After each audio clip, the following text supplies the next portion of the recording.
A lot of you guys will ask how I throw these insane whips. I was gonna kind of keep it secret, but I wanted to show you guys some insight to what's actually going on with this bike here. Okay, so to start off, a lot of this is weight distribution. So I actually have lead weights in the right side of my handlebar, which is why if you pay attention, I only whip one way. This bike has a lot of weights centered towards the right side of the bike. It's probably like 2 pounds, 2-3 pounds on the right side of the bike.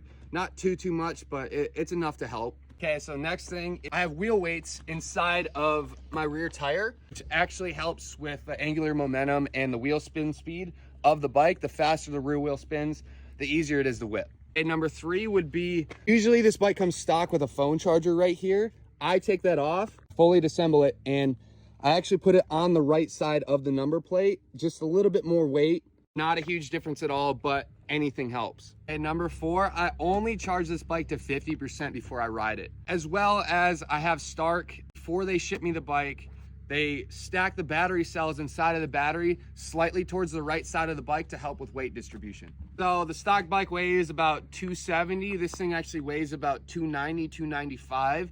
But like I said, the weight distribution is a little bit different, so it doesn't feel that heavy. So next, I have my custom shifter right here.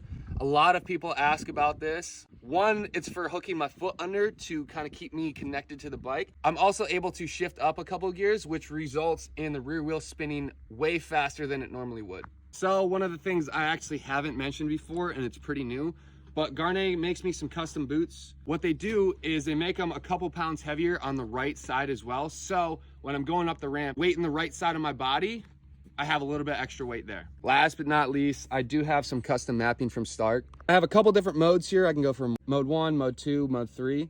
In mode 1 and 2, they have custom mapping. So when I leave the ramp, it actually changes the minute it detects that I'm in the air.